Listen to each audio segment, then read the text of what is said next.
Welcome to Civil Sapiens connecting wisely with learners. तो आज के लेक्चर में हम लोग chapter 6 major landforms of the earth के बारे में देखने वाले हैं। तो चलिए आइए लेट्स बिगिन।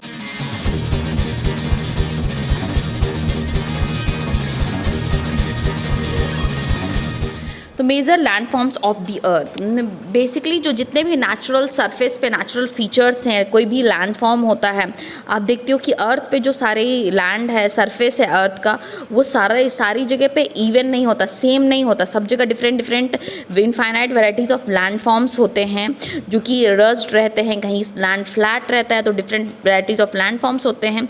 उसी को हम लोग क्या बोलते हैं? Topography, that is called topography. और नेक्स्ट आता है हमारा जियोमॉर्फोलॉजी। तो क्या है?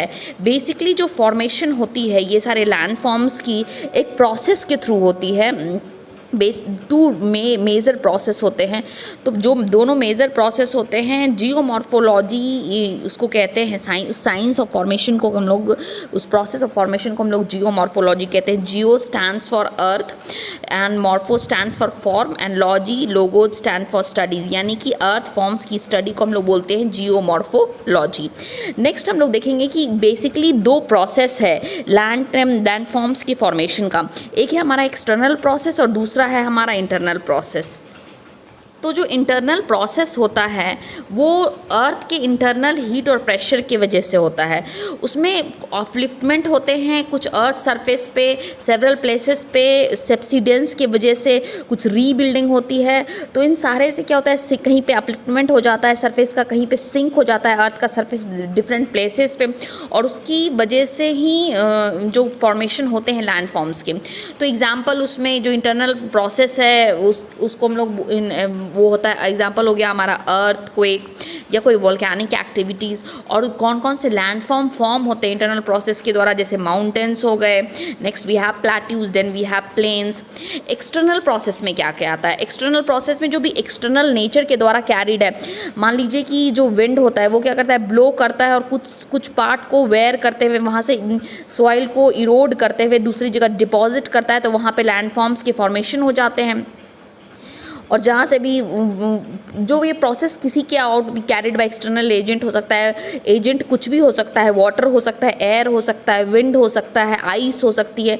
So broadly different different landforms depending upon elevation और स्लोप्स होते हैं, जैसे कि माउंटेन्स हो गए, प्लेट्यूज हो गए, प्लेन्स हो गए।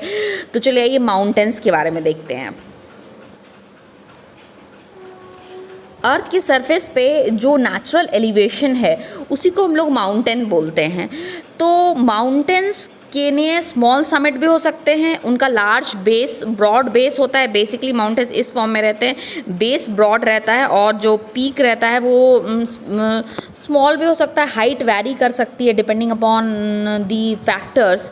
नेक्स्ट आता है हमारी सराउंडिंग एरिया से जो फ्लैट लैंड रहते हैं उनके कंपैरिजन में ये कंपैरेटिवली हाइयर होता है। और इसकी जो यहाँ पे माउंटेन एरिया में जो लैंड होती है वो मतलब फार्मिंग के लिए अवेलेबल नहीं होती है। आप फार्मिंग कैरी आउट करने के लिए जनरली हमें फ्लैट लैंड चाहिए होता है, इवन लैंड चाहिए होता है। और जैसे जैसे हम माउंटेन्स पे हाइट की तरफ बढ़ते हैं, यानी कि हम अगर बेस से ऊपर की ओर बढ़ने लगते हैं, अल्टीट्यूड जैसे हम गेन करते हैं, वैसे क्लाइमेट क्या होता है, ठंडा होता जाता है। और कुछ एरियाज माउंटेन्स में ऐसे भी होते हैं जहाँ पे परमानेंटली फ्रोजन आइस होता है, उसको हम लोग ग्लेशियर्स बोलते हैं। और बहुत सारी जो हार्श क्लाइमेट होती है, पीपल यहाँ पे ज़्यादा माउंटेन्स में नहीं रहते हैं, हैबिटेट लोगों का कम होता है क्योंकि स्लोप्स क्या होती है, काफ़ी स्टीप होती है और यहाँ पे फार्मिंग के लिए लैंड भी अवेलेबल नहीं होती है। जो वेरियस रिसोर्सेज हैं जो ह्यूमन बींग्स को रिक्वायर्ड होते हैं लाइफ के लिए, वो सारे थोड़ी मुश्किल से मिलती हैं, इसलिए यहाँ पे लोग रहना मतलब ज़्यादा यहाँ पे पॉपुलेशन डेंसली पॉपुलेटेड एरिया ये नहीं रहता, ये बहुत लाइटली पॉपुलेटेड एरिया ये रहता है माउंटेन्स। चेन ऑफ माउंटेन्स को हम लोग क्या बोलते हैं, रेंज बोलते हैं। नेक्स्ट अगर माउंटेन्स की बात करें तो बहुत सारी माउंटेन्स एक्सटेंड करती है over hundreds of kilometres. Himalayan mountains हैं जो कि एशिया में पाया जाता है। Next we have the Alps in Europe, then we have the Andes in South America. There has been different types of mountains और depending upon their height, shape, size वो लोग वैरी करते हैं। तो टाइप्स ऑफ माउंटेन्स हम लोगों ने divide किया है। तो उसमें सबसे पहला आ जाता है हमारा fold mountains, next we have block mountains and then we have volcanic mountains. तो फोल्ड माउंटेन्स क्या होते हैं, तो चलिए आइए देखते हैं। तो फोल्ड माउंटेन्स वो माउंटेन्स होते हैं जो कि that is formed by the folding of earth surface. Earth crust की फोल्डिंग से जो माउंटेन्स फॉर्म होते हैं उसी को हम लोग फोल्ड माउंटेन्स बोलते हैं। अब इनकी टाइम ऑफ अक्रेंस डिफरेंट हो सकती है। अगर कोई अभी हाल फिलहाल में फॉर्म्ड होता है तो उसको हम लोग यंग फोल्ड माउंटेन बोलते हैं। अगर बहुत पुराना फॉर्मेशन है तो उसको हम लोग ओल्ड फोल्ड माउंटेन बोलते हैं। अब हिमालयन माउंटेन्स और जो एल्प्स हैं वो सारे यंग फोल्ड माउंटेन्स हैं जिनमें हाई कॉनिकल पीक्स हैं। लेकिन आप अरावली रेंज की अगर बात करो जो कि इंडिया में लोकेटेड है, राजस्थान के साइड लोकेटेड है, ये ओल्ड फोल्ड माउंटेन में आता है वर्ल्ड में, one of the old fold mountains of the world, because ये बहुत ही पुरानी फॉर्मेशन है according based on the time of occurrence if we are talking. तो रेंज कंसिडरेबली बहुत वोर्न आउट हो जाता है अरावलीज, और ऊपर से काफ़ी चपटा हो जाता है उसका जो पीक होता है। तो वैसे ही अगर आप एल्पाशियंस माउंटेन्स इन नॉर्थ अमेरिका और यूरल माउंटेन्स इन रशिया की बात करो तो उनके भी फीचर्स काफ़ी राउंडेड हैं और लो एलिवेशन है। They are old fold mountains. अब ओल्ड फोल्ड हो जाते हैं क्योंकि टाइम के साथ क्या होता है, इरोजन होता है, प्रोसेस ऑफ इरोजन उन्हें वोर्न आउट कर देता है और इसलिए उनकी पीक क्या होती है, थोड़ी थोड़ी राउंडेड फीचर्स में आ जाती है। नेक्स्ट है हमारा ब्लॉक माउंटेन्स। ब्लॉक माउंटेन्स जो होते हैं तब फॉर्म होते हैं जब बहुत ज़्यादा large areas are broken and displaced vertically. अब जैसे मान लीजिए कोई ये पर्टिकुलर एरिया है, इसमें क्या हुआ, ये टूट गया और इसमें थोड़ी सी डिस्प्लेसमेंट आ जाती है। और डिस्प्लेसमेंट कैसी होती है, वर्टिकल डिस्प्लेसमेंट होती है। कुछ पार्ट ऊपर की तरफ मूव करते हैं और कुछ पार्ट नीचे की तरफ मूव करते हैं। तो जो पार्ट राइज अबव हो जाते हैं उनको हम लोग क्या बोलते हैं, होर्स्ट, HORSTS, होर्स्ट बोलते हैं। और जो पार्ट सिंक कर जाते हैं, नीचे चले आते हैं, उस पार्ट को हम लोग बोलते हैं graben, GRABEN, graben. So basically two parts make up the block mountains, horst and graben. Okay, जो राइन वैली है या वॉसगेस माउंटेन है यूरोप में, वो सारे ब्लॉक माउंटेन्स के एग्जाम्पल्स हैं। आप मैप में फाइंड आउट कर सकते हो कि कौन कौन से, एटलस में आप देखकर फाइंड आउट कर सकते हो कौन कौन से ब्लॉक माउंटेन्स के एग्जाम्पल्स हैं, और बहुत सारे एग्जाम्पल्स हैं। नेक्स्ट आता है हमारा, आप ये याद रखोगे, हॉर्स्ट और graben, this is very important. Okay, next it is we are talking about volcanic mountains. तो वोल्केनिक माउंटेन्स जो होते हैं वोल्केनिक एक्टिविटी के द्वारा फॉर्म्ड होते हैं। लावा क्या होता है, जब भी वो ऊज आउट होता है तो लेयर बाय लेयर डिपॉजिट करता जाता है और उसी के वजह से एक फॉर्मेशन हो जाता है माउंटेन का, उसी को हम लोग बोलते हैं वोल्केनिक माउंटेन्स। वोल्केनिक माउंटेन्स की अगर एग्जाम्पल की बात करें तो that is mountain Fujiyama, mountain Kilimanjaro in Africa, Fujiyama in Japan. Examples है Mount Etna in Italy. These are the examples of volcanic mountains. Mountains are very useful. So how they are useful? Mountains की अगर बात करें तो they are store house of water. सबसे पहला है ये वाटर के सोर्स वो हो जाते हैं, स्टोर हाउस रहते हैं। बहुत सारी ग्लेशियर्स, रिवर्स होती हैं जो कि वहाँ से ग्लेशियर्स होते हैं माउंटेन्स पे, जो सोर्स होती है रिवर्स की, रिजर्वायर्स वहाँ बनाया जाता है। वाटर इवन पीपल हार्नेस करते हैं अपने यूज़ के लिए। वाटर फ्रॉम माउंटेन्स हम लोग इरीगेशन पर्पज़ के लिए भी यूज़ करते हैं। Even it is used for generation of hydro electricity power के लिए भी हम लोग यूज़ करते हैं। रिवर वैलीज़ में आप देखोगे कि टेरेसेस और कल्टिवेशन किया जाता है क्रॉप्स का। स्पेशली आप माउंटेन एरियाज़ में जाओगे तो वहाँ पे देखोगे कि टेरेस कट कर करके लोग कल्टिवेशन करते हैं। माउंटेन्स में it is a rich source, variety of flora और फाउना वहाँ फाउंड आउट होता है। बहुत सारे फॉरेस्ट होते हैं जो फ्यूल प्रोवाइड करते हैं, फॉडर प्रोवाइड करते हैं, शेल्टर प्रोवाइड करते हैं। बहुत सारी प्रोडक्ट्स लाइक गम्स, रेजिन्स भी वहाँ से पाई जाती हैं। माउंटेन्स में बहुत सारी एकदम सीनिक ब्यूटीफुल प्लेसेस होती है जो कि टूरिस्ट प्लेसेस का भी काम करते हैं। यहाँ पे बहुत सारे लोग सीनिक प्लेसेस को विजिट करने के लिए, देखने के लिए, उनकी ब्यूटी को देखने के लिए आते हैं। यहाँ पे even various sports like paragliding, hang gliding, river rafting, skiing, ये सारी एक्टिविटीज़ भी कैरिड आउट होती हैं अगर आप किसी भी इस माउंटेनस एरिया में चले जाते हो तो। Next we are talking about plateaus. तो ये मिनरल का भी रिच सोर्स होता है। वेरियस मिनरल्स लाइक मैग्नीशियम, ये सारे पाए जाते हैं यहाँ पे। Next will be talking about plateaus. तो चलिए आइए। सो प्लैट्यू एक एलिवेटेड फ्लैट लैंड है जो कि फ्लैट टॉप्ड होता है टेबल की तरह, standing above the surrounding area. Flat होती है इसकी जो टॉप होती है। प्लैट्यू वन और मोर साइड्स हो सकते हैं स्टीप स्लोप्स के साथ। जो हाइट होती है प्लैट्यू की वो वैरी करती है depending from few 100 metres to several 1000 metres. And then we can talk about the Deccan plateau जो कि इंडिया में है। It is one of the oldest plateau you can say plateaus mountains की तरह यंग हो सकती हैं, ओल्ड हो सकती हैं। जो ईस्ट अफ्रीकन प्लेट्यू है केन्या में, तंजानिया में और युगांडा में, वेस्टर्न प्लेट्यू है ऑस्ट्रेलिया में, ये सारे भी प्लेट्यूज़ के ही एग्जाम्पल्स हैं। अगर तिब्बतन प्लेट्यू की अब बात करो तो it is at a height of it is the highest plateau in the world with a height of 4000 metre to 6000 metre above mean sea level. Next we have the East African plateau in Kenya and Tanzania, Uganda, जैसे मैंने बताया these are the examples of plateaus only. So next we'll be seeing uses of plateaus are very useful because they are rich in mineral deposits. Minerals बहुत सारे पाए जाते हैं as a result of बहुत सारा माइनिंग एरियाज जो है world में वो लोकेटेड रहता है प्लेट्यूज एरिया में. जैसे लाइक अफ्रीकन प्लेट्यूज की अगर आप बात करो तो इट इज़ famous for gold and diamond mining. India में छोटा नागपुर प्लेट्यू है that is a huge reserve of iron, coal and manganese. Next we have there are several waterfalls भी होते हैं, रिवर फॉल्स होते हैं फ्रॉम अ ग्रेट हाइट.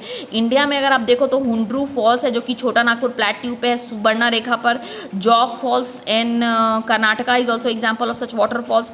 जो लावाज होती हैं प्लेट्यूज में उसमें ब्लैक सॉइल होता है जो कि काफ़ी फर्टाइल होता है और गुड कल्टिवेशन के लिए यूज़ करते हैं. ब्लैक सॉइल आप लोग देखोगे हम लोग कॉटन ग्रो करने के लिए स्पेशली महाराष्ट्र एरिया में पाया जाता है, तो कॉटन ग्रो करने के लिए स्पेशली यूज़ किया जाता है. ये सॉइल काफ़ी हेल्पफुल होती है उसके लिए बिकॉज ये मॉइस्चर को क्या करती है, ये अब्जॉर्ब कर लेती है. यहाँ पे प्लेट्यूज में सीनिक स्पॉट्स भी होते हैं जो कि ग्रेट अट्रैक्शन रहते हैं टूरिस्ट के लिए. तो ये सारे हो गए uses of. Next will be talking about plains. तो plains are large stretches of flat land. यहाँ पे नॉट इनकी हाइट बहुत ज़्यादा नहीं होती है मीन सी लेवल से, दैट इज़ वेरी फ्लैट. तो रिवर्स यहाँ से फ्लो करते हैं. रिवर्स जब फ्लो करते हैं तो क्या होता है, यहाँ पे स्लाइटली रोलिंग और अनड्यूटिलेटिंग कंडीशन रहता है. बहुत सारे प्लेन्स जो होते हैं रिवर्स के द्वारा उनकी ट्रिब्यूटरीज के द्वारा ही बनाए जाते हैं.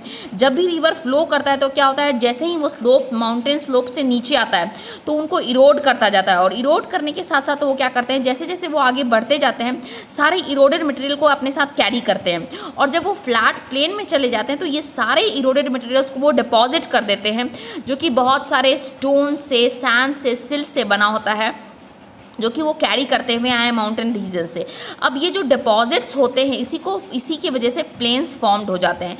तो प्लेन्स जो ये जो डिपॉजिट हो रहा है different types of silt, sand जो माउंटेनस रीजन से आ रहे हैं इसकी वजह से प्लेन्स बहुत फर्टाइल हो जाते हैं. अब जब प्लेन्स बहुत फर्टाइल हो जाते हैं तो यहाँ पे क्या होता है, कंस्ट्रक्शन ऑफ ट्रांसपोर्ट ईजी हो जाता है. ये प्लेन्स यहाँ पे फर्टाइल है तो ईजिली कल्टीवेशन ऑफ क्रॉप्स भी हो जाता है जिसकी वजह से ये एरिया थिकली यानी कि डेंसली पॉपुलेटेड एरिया हो जाता है. समझ जब आप लार्जेस्ट प्लेन्स की अगर आप बात करो तो एशिया में जो हमारा गंगा और ब्रह्मपुत्र है वो क्या करता है कि सबसे मेजर प्लेन फॉर्म करता है. और यांगस्टे इन चाइना भी फॉर्म करता है मेजर प्लेन्स को. यहाँ पे काफ़ी ज़्यादा पॉपुलेशन है. Indo Gangetic plain is the densely populated region of the country. India में अगर आप बात करो यहाँ की सॉइल बहुत फर्टाइल रहती है. लोग आसानी से फ्लैट लैंड मिलता है तो लोग अपनी घर को बना सकते हैं, कल्टीवेशन कर सकते हैं, अपनी हैबिटेट के लिए यहाँ पे वो रहते हैं. So there is a very high concentration of people in these areas. Okay, so we were talking about plains. तो नेक्स्ट आता है हमारा लैंड फॉर्म्स और people, how are they related. Already we have talked about it. So आगे हम लोग तो हम लोगों ने देखा कि ह्यूमंस जो होते हैं डिफरेंट लैंड फॉर्म्स का पे रहते हैं डिफरेंट काइंड्स ऑफ वेज में. अगर आप माउंटेन्स पे चले जाओगे तो वहाँ पे भी लोग पहाड़ पे भी रह रहे हैं, प्लेन्स में भी रह रहे हैं. उनकी लाइफस्टाइल थोड़ी वैरी करती है. लाइफ थोड़ा माउंटेन रीजन की अगर आप बात करो तो लाइफ थोड़ी डिफ़िकल्ट होती है. प्लेन्स में थोड़ा बेटर कंडीशन होता है बिकॉज यहाँ पे क्रॉप्स ईजिली ग्रो हो सकते हैं, हाउसेज बिल्ड करना ईजी रहता है, रोड कंस्ट्रक्ट करना ईजी रहता है. Development is bit easy in plain region than in mountain region. और कुछ नेचुरल क्लैमिटीज़ लाइक अर्थक्वेक्स और वोल्केनिक इरप्शंस, फ्लड्स ये भी बहुत सारा ज़्यादा डिस्ट्रक्शन करते हैं जिसकी वजह से ह्यूज लॉस ऑफ प्रॉपर्टी और लाइफ दोनों होती है. तो एक तरह से क्रिएटिव अवेयरनेस लोगों के बीच होना चाहिए क्योंकि इसके वजह से उनके जो अगर मान लीजिए कोई भी प्रॉब्लम हो रही है, कोई आपदा आ रही है तो वो उसको अपने आप को वहाँ से प्रिवेंट कर सकें.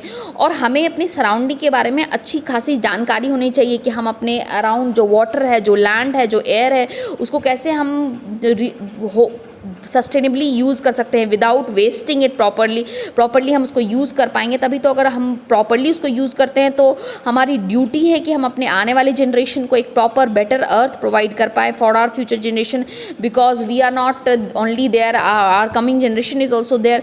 सो we should not use recklessly, हमें एकदम बेतुकी तरीके से नहीं यूज़ करना है। We should use it like in a very proper way, because these are the important gifts of nature जो हमें केयरलेसली रेकलेसली यूज़ नहीं करना चाहिए। It should be done in a very sustainable वे। तो ये है landforms and the people, they are interconnected because you know when there are plains it is easier, when there are mountains it is tough. So we should take care of our natural resources and hope आप सब लोगों को clear. अगर आपको कोई भी queries है, कोई सवाल पूछना चाहते हैं, कोई सुझाव देना चाहते हैं तो प्लीज़ कमेंट सेक्शन में बताइए। अगर आप चाहते हैं कि मैं किस पर्टिकुलर टॉपिक पे वीडियो बनाऊँ तो भी मुझे कमेंट सेक्शन में बताइए। आप हंसते रहिए, मुस्कुराते रहिए। आपका दिन शुभ हो। धन्यवाद।